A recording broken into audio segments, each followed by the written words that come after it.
안녕하세요. 오늘은 한번 이렇게 제 얼굴의 절반을 드러내 보게 되었는데요. 그 이유는 좀 편안하게 이렇게 얘기를 해보고 싶은 게 있어서 글로 쓰는 것보다 이렇게 조금 얘기를 하듯이 말하는 게 더 전달이 잘 될 것 같아서 한번 처음으로 이렇게 영상을 남겨보게 됐습니다. 우선 저의 회사를 소개시켜드리면 어딘지는 말씀을 드릴 수는 없지만 우선 그렇게 큰 회사는 아니에요. 그리고 대기업도 아니고 제가 두 번째로 입사한 곳인데 첫 번째 입사를 하고 3년 동안 다녔어요. 3년을 정확히 채웠고 그리고 이제 자발적으로 퇴사를 하고 지금 다니는 회사로 오게 되었는데 주변에서 너무 많이 물어봐요. 너무 많이 물어봐서 이거를 제 스스로도 그때 내린 결정을 한번 다시 떠올려보는 날도 많았고 이상하게 되게 많이 궁금해하더라고요. 이거를 왜 내가 잘 이렇게 다니다가 때려치우고 새로운 곳에 갔냐 이렇게 물어보는 사람들도 많고 아마 비슷한 고민을 하신 분들도 분명히 많을 것 같아서 그 이야기를 오늘 해보려고 합니다. 팩트부터 딱 말씀을 드리면 첫 번째 직장에서 지금 다니는 직장으로 옮기면서 월급이 확 줄었어요. 그러니까 그 당시에 지금 거의 몇 년 전이죠? 지금 한 7, 8년 전인 것 같아요. 7, 8년 전이면 그 당시에 월급 앞자리가 확 바뀌었으니까 사실 주변에서는 왜 그런 결정을 했냐라고 엄청 많이 물어봤어요. 이렇게 월급 앞자리가 바뀌었는데도 제가 그 첫 번째 기업 대기업 누구나 이렇게 얘기를 하면 알만한 대기업을 관둔 이유를 한번 얘기를 해보려고 합니다. 단도직입적으로 결론부터 내리고 보면은 누구나 잘 아는 기업이었고 월급도 되게 많았고 그리고 서울에서 이제 근무할 수 있었고 그리고 제가 원하면 더 많이 이제 월급을 받을 수 있는 그런 수당의 개념도 많았어요. 근데도 이런 첫 번째 직장을 제가 관두고 새로운 직장을 찾은 이유는 뭘까요? 되게 단순한데 정말 그때 3년을 다녔거든요. 3년 동안 하나도 행복하지가 않았어요. 입사하고 월급 받는 날만 조금 기분 좋았던 것 같고 많이 힘들었어요. 그래서 그 얘기를 조금 더 이제 상세하게 해보려고 합니다. 그럼 왜 행복하지 않았을까에 대해서 이제 그때 스스로 많이 생각을 했어요. 근데 이유는 4학년 때였죠. 대학교 4학년 때 저희가 이제 취업 준비를 많이 하잖아요. 어느 회사를 갈지 사실 그런 생각보다는 지금 당장 내가 월급을 받아야 하는 회사를 합격을 해놔야 된다라는 그 강박관념이 너무 컸어요. 그래서 주변에 둘러보니까 선배들이 가는 곳이 이런 곳이 되게 괜찮은 것 같다. 그래서 리스트를 그걸 이렇게 쫙 써봤어요. 서울에서 근무할 수 있고 그리고 대기업이고 이 중에만 가면 정말 괜찮겠다라는 생각으로 열심히 자기소개서도 쓰고 입사 지원도 하고 면접도 보러 다니고 해서 그때 첫 번째 직장에 붙었었습니다. 근데 제가 정말 이때 되게 실수를 한 거였죠. 어떻게 보면 첫 단추를 잘못 깬 거였어요. 되게 중요한 거였는데 처음 입사하려고 준비할 때부터 내 업에 대한 그리고 내 업과 내 성향이 잘 맞는지 이런 깊은 고민을 이직할 때 처음 한 거죠. 그러니까 처음 취업할 때는 아예 생각을 안 한 거예요. 그냥 난 무조건 취직을 해야 돼. 무조건 월급을 받는 곳에 들어가야 돼. 이게 마치 인생의 모든 걸 결정하는 것처럼 그 당시 모든 사람들은 그랬지만 돌이켜보니까 그 순간에 그런 저의 방향성이 되게 잘못됐던 거였죠. 그래서 입사를 하고 보니 제가 다녔던 곳이 1군 건설사였는데 정말 대기업이고 누구나 말하면 다 아는 곳이었고 주변에 아파트에 보면 브랜드도 많아요. 근데 이게 다니다 보니까 행복하지가 않은 거예요. 일을 하고 뭔가 돈을 받는 거는 당연히 일을 했으니까 돈을 받는 거야 라고 하는 거지만 하루하루 출근하는 게 사실 일어나기 싫어서 가기 싫어 이게 아니라 정말 힘들고 행복하지가 않아지기 시작했어요. 그게 한 이제 1년차 마무리 될 때쯤 그 생각이 들었고 이거를 왜 내가 이렇게 힘들게 지내야 하는 걸까 이렇게 사는 게 맞는 걸까 생각한 게 2년차 그리고 마지막 3년차에는 이건 아니다 라는 생각이 들었고 이제 3년차의 하반기부터 해서 제가 결심을 했죠. 여기는 이제 떠나야 되겠다. 이제 내가 정말 평생 내 업으로 삼을 수 있는 곳이 아니라는 생각이 들었기 때문에 떠나야 되겠다라는 결심을 했어요. 그래서 행복하지 않아서 떠나기로 결심을 했었고 왜 행복하지 않았느냐 처음 입사 때부터 이 회사가 정말 내 인생의 방향성 내 업에 맞는 건지 내 성향에 맞는 건지에 대한 깊은 고민을 전혀 하지 않았다는 거 타이틀만 봤다는 거 그게 이유가 되겠어요. 그래서 저의 다음 노선이 두 가지였어요. 첫 번째는 그래 회사는 어차피 행복하지 않은 곳이라면 여기보다 더 월급을 많이 주는 데로 가자. 여기보다 더 많은 데로 가면 그래도 보상을 받는다는 생각이 들 거 아니에요. 그래서 그것도 또 리스트를 만들었어요. 훨씬 더 이제 연봉을 많이 주는 곳들 대기업들 쫙 나열해서 거기만 지원을 했고 그리고 두 번째 방향은 내 그 인생의 행복감을 충만시켜줄 수 있는 그런 평생 직장을 찾자라는 생각을 했어요. 이 두 갈래길 중에 나는 하나는 가야겠다 싶어서 거의 하루에 한두 시간 자고 이제 퇴근하고 계속 취준을 했던 것 같아요. 다시 회사 다니면서 한 거죠. 그랬던 결과 첫 번째 갈림길이었던 고연봉 회사는 다 떨어지고 면접은 잘 봤는데 마지막에 결국 이제 다 떨어지게 되더라고요. 그리고 현재 회사 이제 두 번째 갈림길에 제가 이제 들어서게 됐는데 어느덧 그 지금 두 번째 회사도 벌써 6년 차예요. 그러니까 그 3년 다녔던 그 회사에서 힘들었던 것과는 비교가 안 될 정도로 제가 인간적인 삶을 살고 있는 것 같아요. 사실 회사라는 게 전부 다 행복하고 되게 아름다운 그런 유토피아는 아니잖아요. 근데 싫은 것도 있지만 이 정도면 제 인생은 확실히 많이 이제 페이지가 달라진 느낌을 받고 있어요. 그래서 만족합니다.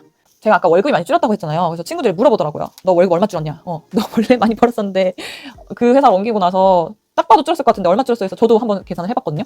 근데 그 당시에 이제 월급 앞자리가 바뀌었고 지금 친구들 계속 그 회사 다니는 친구들한테 물어보고 지금 저의 월급이랑 좀 비교를 해보니까 지금은 그때보다 2배 차이 나는 거예요, 월급이.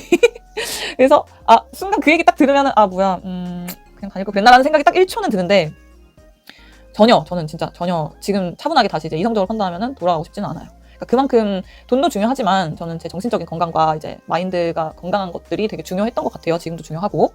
매슬로우의 인간 욕구 5단계 아시죠? 거기에서 제가 왜 이 회사를 첫 번째 회사를 다니면서 힘들어서 이직을 결심했는지 좀 이해가 됐어요. 그 피라미드를 보면은 맨 마지막에 있는 욕구가 생리적 욕구고 그다음에 안전 욕구 그리고 소속감의 욕구, 존중의 욕구, 자아실현의 욕구 이렇게 순서대로 쭉 가잖아요. 근데 저는 어쨌든 첫 번째 회사를 이제 사례를 빗대어 보면 생리적 욕구와 안전 욕구는 충분히 충족시킬 수 있는 조건이었어요. 일단은 월급이 나온다는 거에서 생리적 욕구가 충족이 됐고 많은 월급을 받고 있다는 그런 것도 정규직으로 계약했다는 것도 안전 욕구를 충족해서 이 두 가지까지는 충족이 됐던 거예요. 근데 이제 세 번째 단계에서 제가 무너졌던 것 같아요. 그러니까 애정과 소속감의 욕구가 있는데 이거는 이 업종이 이 건설 업종이라는 게 내 업이 아닌 것 같다라는 생각이 계속 들고 그러다 보니까 왜 나랑 맞지 않는 옷을 입으면 되게 불편한 느낌이 들잖아요. 그리고 하루 종일 입고 있어도 아무리 그게 예뻐도 되게 불편하고 신경 쓰이고 어디 막 굽에 뜯어진 거 없나 신경 쓰이고 그런 거 있잖아요. 아무리 예쁜 구두지만 우리가 신었을 때 불편한 거는 진짜 그 누구에게도 밖으로는 드러나지 않지만 속으로 얼마나 아프겠어요. 그러니까 딱 그런 상황이었던 거죠. 그래서 저는 이 세 번째 욕구 단계에서 이미 가로막혔다고 보면 되는 거죠.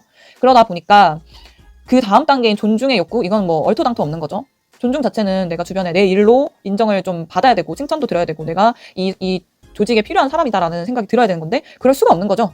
애정과 소속의 욕구가 전혀 충족되지 않았기 때문에. 그러면 마지막 자아실현은 어떻겠어요? 당연히 더 안 됐겠죠. 내 스스로가 되게 못난 게 아닌가. 나 이 조직에만 필요 없는 게 아니라 이 사회에서도 별로 사회생활에 내가 맞지 않는 게 아닌가. 그 당시에 한 2년 차 때 자존감이 되게 낮았던 것 같아요. 그러니까 여러 가지 그 회사에서 생겼던 그 결핍이 이제 내 주변까지 퍼지면서 이제 주변에 내가 이 인생을 쳐다보는 이 방향성 자체도 많이 무너졌었던 거죠. 이유 없이 많이 눈물도 흘렸던 것 같아요. 결론적으로는 잘 된 거죠. 이직을 하기로 한 결심에 따라 지금 현재 회사를 다니고 있고 지금 무탈이 지금 6년 차에 이제 곧 들어서게 됐어요. 이 회사에 와가지고 좋은 일도 많이 생겼어요. 사실 비혼주의자였거든요. 저는 결혼을 하기 싫었던 사람이었는데 어느덧 보니까 지금 2세를 곧 만날 엄마가 되어 있었고 이직을 하면서 내 삶에 대한 만족도나 그리고 자신감이나 자존감이 높아졌기 때문에 그런 자연스럽게 가정을 이루게 될 수 있었지 않았을까. 그뿐만 아니라 일 자체에서도 많이 만족을 하고 있어요. 그러니까 지금 다니는 곳은 사실 공공기관이긴 한데 그 안에서 제가 해낼 수 있는 일들을 많이 경험을 했고 되게 성취감을 많이 얻었어요. 그래서 이 업이라는 게 정말 중요하구나. 내 일도 하면서 내 사람들도 챙길 수 있는 여유가 생겼고 내 가족, 친구 그리고 그 기타 다 내 소중한 사람들 다 챙길 수 있는 여력이 생기고 그런 정신적인 여유가 생겼기 때문에 오히려 더 일을 집중할 수 있게 되고 지금까지 행복하게 잘 지내는 것 같습니다. 여러분도 비슷한 상황이 있으실 거예요. 지금 제가 과거에 겪었던 것들을 겪고 있으신 분들도 있을 테고 이미 그리고 곧 이제 새로운 직장 생활을 하시는 분들도 있을 텐데 저랑 제일 친한 친구가 아직도 저한테 물어봐요. 너 지난번에 다녔던 그 회사 때려친 거 좀 후회되지? 그래도 이제 엄청 월급 차이 많이 나잖아. 이렇게 항상 얘기하는데 제 대답은 항상 똑같아요. 그래, 월급? 아쉬울 수 있어. 그 돈 내가 지금 덜 버는 거 맞아. 하는데 나는 지금 다시 그 순간을 돌아가더라도 그 사직서를 썼던 그 순간을 돌아가더라도 또 쓸 것이다. 그러니까 정말 후회하지 않는다라고 누가 물어봐도 그렇게 대답해요. 이직의 이유는 정말 다양하죠. 저처럼 이런 경우도 있을 테고 정말 많은 이유들이 있는데 항상 내 주변이나 남의 시선이나 그리고 겉모습에 흔들리지 않고 항상 제일 중요한 거는 여러분 자신의 행복이라고 생각합니다. 그래서 내가 이게 입었을 때 맞는 옷인지 옷을 살 때도 그렇잖아요. 내가 입을 옷을 사는데 남한테 물어볼 필요 없잖아요. 내가 입어보고 내가 예뻐 보이고 물론 남의 의견이 필요할 수는 있지만 결국에는 내 옷이고 내 가방이고 내 신발이기 때문에 내가 신어보고 내가 선택을 하는 게 맞는 것 같아요. 그리고 항상 비싼 것이 좋은 것도 아니에요. 다들 잘 아시겠지만 비싼 상품이어도 나한테 맞지 않으면 정말 소용이 없죠. 여러분 영양제들 진짜 많잖아요. 세상에. 영양제가 다 좋잖아요. 성분들이 다 좋고 몸에 다 좋대요. 하지만 이게 나한테 어떤 거는 맞는데 얘한테는 안 맞아. 그래서 나한테는 되게 몸에 건강할 것 같은데 내 친구한테는 안 맞아요. 그런 경우 되게 많지 않아요? 그러니까 그렇듯이 그 행복을 위한 선택만을 하시기를 바랄게요. 요즘에도 저한테 이제 가끔 고민이 되는 걸 말을 하는 친구가 하는 얘기를 들어보면 스스로에 대한 이 잣대가 없더라고요. 그러니까 스스로 이게 아니다, 기다라는 거를 나한테 맞다, 아니다를 판단할 수 있는 힘을 기르시길 바라고, 그리고 사회생활을 하실 때에도 돈도 물론 중요하지만 꼭 내가 행복하게 일하고 내 인생을 흔들리지 않게 하는 그런 곳에서 자아실현도 하시고 인정도 받으시고 그리고 웃으면서 행복하게 즐겁게 일하시길 바랄게요. 그리고 생각보다 저처럼 이렇게 결정하신 분들 꽤 많아요. 그러니까 여러분들도 지금 현재 만약에 그 소속되어 있는 곳에서 너무나 힘들고 내가 이 업이 이 직무가 맞지 않는 것 같다라는 생각이 드시면 지금 제일 빠른, 내 인생에서 제일 빠른 시기예요. 내 시간을 가장 소중하게 생각하고 현명하신 결정을 내리시길 바랄게요. 다음에 또 다른 저의 속 이야기로 찾아뵙도록 하겠습니다. 안녕!